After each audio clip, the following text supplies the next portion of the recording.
Hello, my name is Mr. Ogelemine. I am a maths tutor at Folk Solutions, Asaba, Delta State. In this video, I will be taking you through the SAT maths test.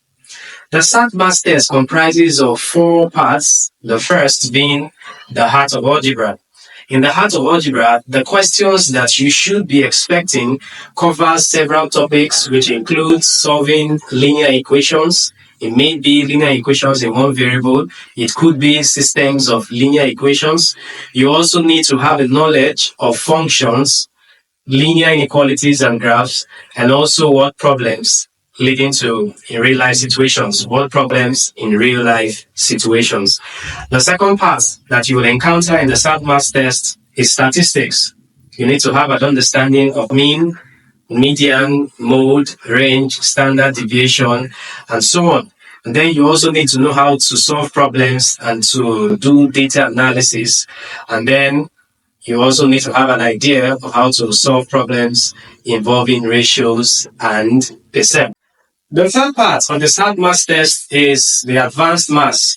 Exponents and polynomials, quadratic functions, radical functions and expression, and also trigonometric functions are topics that you need to have a good understanding of so that you'll be able to do well on the SAT test day.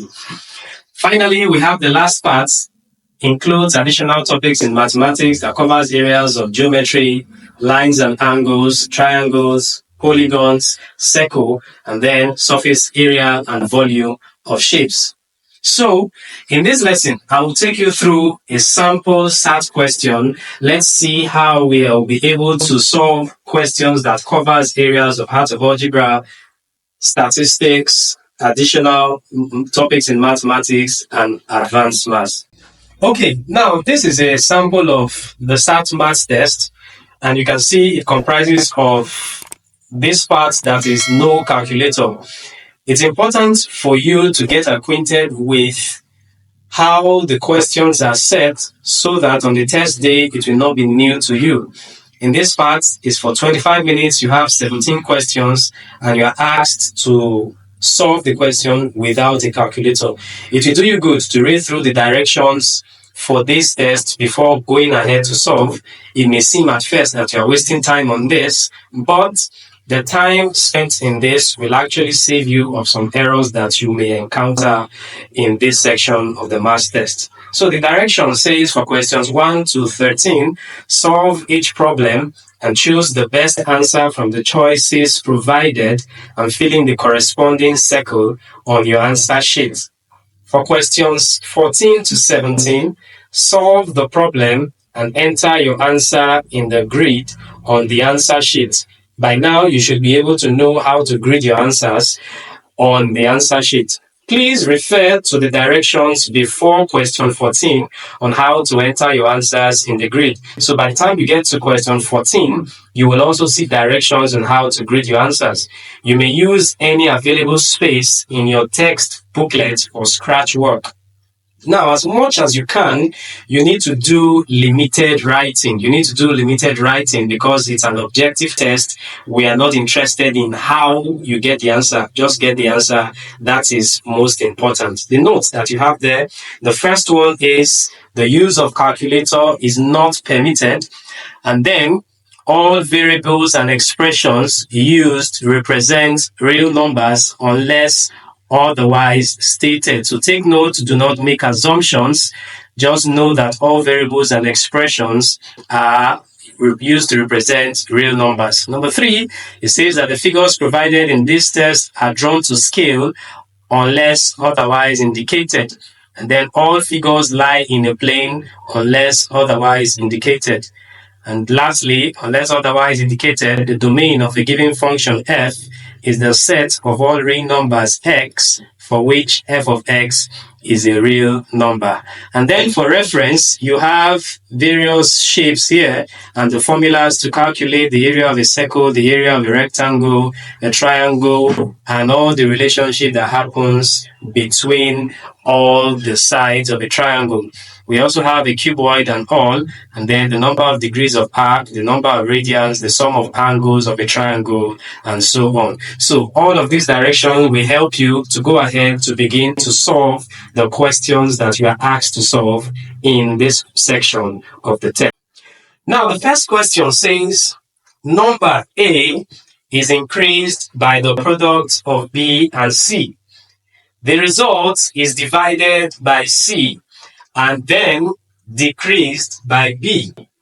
Finally, that result is multiplied by C.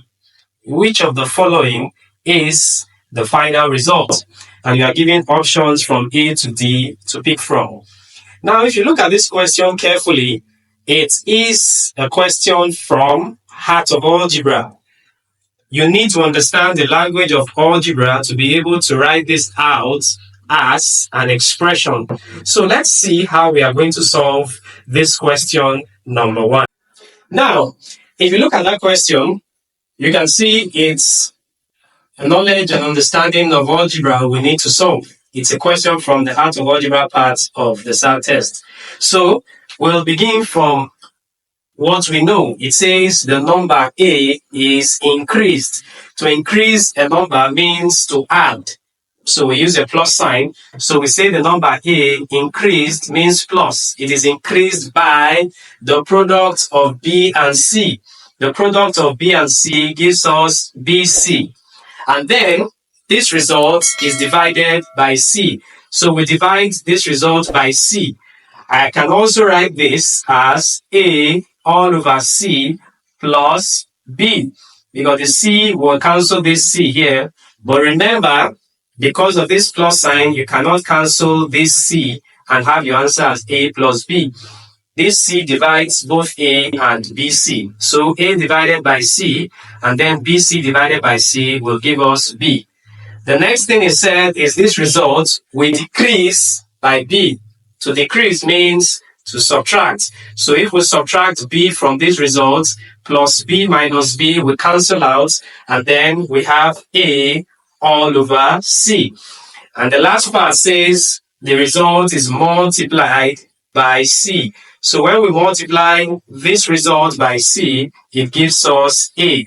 And you can see that the only option that has this answer is option A. So you quickly go and circle option A and move on to the next question. Now we are on to question 2. It says Jenny had M magazines to sell for her soccer team fundraiser. She sold J magazines on her own, and her sister sold 9 less than twice the amount Jenny sold. Remember, take note of that. Her sister sold 9 less than twice the amount Jenny sold. How many magazines remain unsold in terms of M and J? So let's see how we are going to approach this question. And remember again, it's a question on algebra, the Heart of Algebra question. So you need to understand how to translate word problems into an expression. So we take the number 2 question. It says that Jenny had M magazines. So she had M magazines initially, and then she sold. So we're going to write that Jenny sold J magazines. The number of magazines Jenny sold is represented by the letter J. And her sister sold 9 less than twice what Jenny sold. 9 less than means we are going to take 9 away from twice what Jenny sold. So this is 2J. Twice of this means 2 times J to give us 2J. And twice and 9 less than 2J becomes 2J minus 9. So in total, the number of magazines Jenny and her sister sold, we just add this, what she sold and what the sister sold. We add the like terms. This J plus 2J will give us 3J minus 9. So out of the magazines she had initially, she was able to sell together with her sister 3J minus 9. Now, to find the number of magazines unsold, all we do is to subtract the number of magazines sold from the total number of magazines she had at the beginning. So she had M magazines before. I will write this as M minus 3J minus 9. Take note of how this is presented. This is a sum of two terms, and whenever we are subtracting, we need to put that in a bracket, knowing that a negative sign changes the sign of the terms inside the bracket.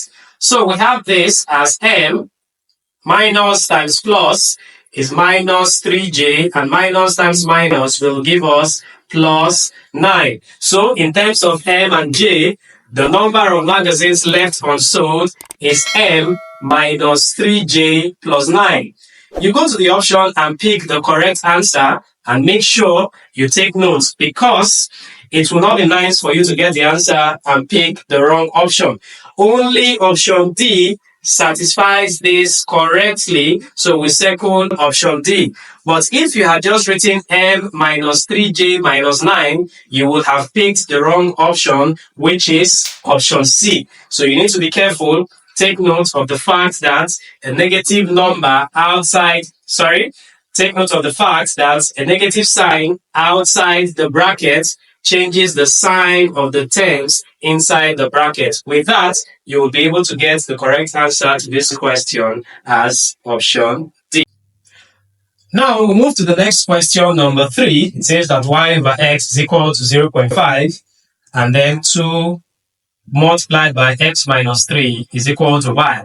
If xy is the solution to the system of equations above, what is the value of x plus y? What is the value of x plus y? So let's see how we are going to approach this question. Still, this is from the heart of algebra part of the SAT test, but now we can see that it's a system of linear equations, which we can also refer as simultaneous equations. So let's see how we will be able to solve. So for number 3, we can make y the subject of the formula and write that y is equal to 0.5x.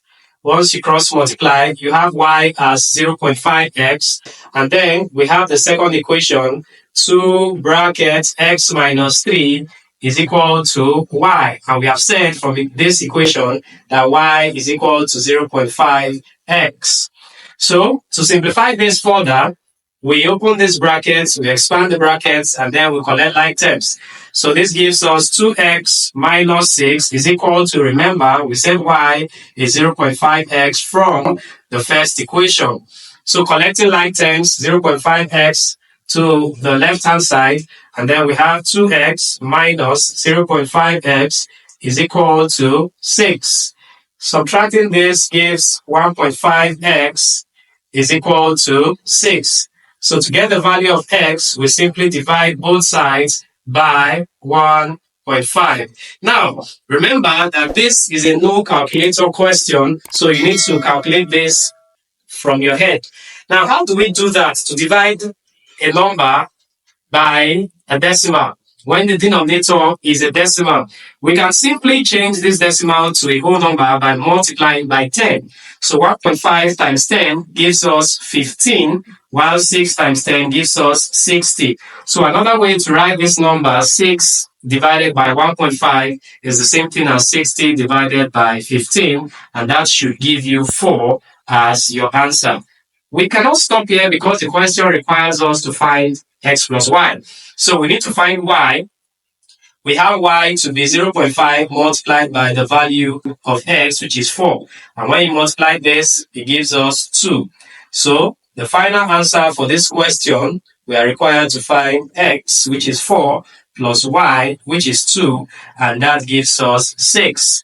So the answer is 6, and the correct option is option C. Remember, you are not to pick option 4 because the question does not ask you for the value of x. Neither are you to pick option 2 because the question does not ask for the value of y. So take note of the part of the question that you are required to solve. This question requires us to find x plus y, and when we solve this, it gives us 6. Now we'll move on to question 4. It says in the figure above, AB is equal to BC. What is the value of X? Now this question tests your understanding of geometry. So take note of all the information given. It says that AB is equal to BC. So let's see how we solve this question. Now, that AB is equal to BC, that's why we have these two lines here. It shows that these two sides are equal, and then that should tell us that triangle ABC is an isosceles triangle.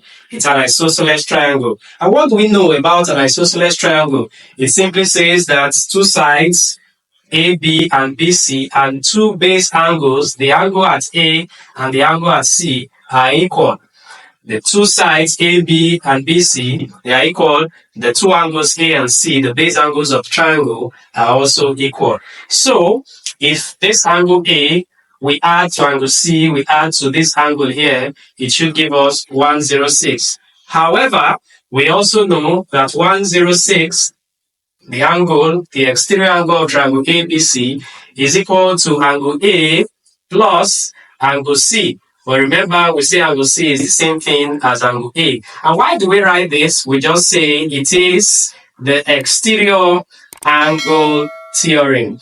The exterior angle theorem states that the exterior angle of a triangle is equal to the sum of the two opposite interior angles. Take note that because the exterior angle is located at B, I will not include angle B as the interior angle. So the opposite interior angles to 106, which is the exterior angle, is angle A and angle C. So from here, I can have that angle A is equal to 53 degrees. Angle A is equal to 53 degrees, and angle C is also equal to 53 degrees. So how do we calculate the value for X? We see that angle X and angle C, they are angles on a straight line.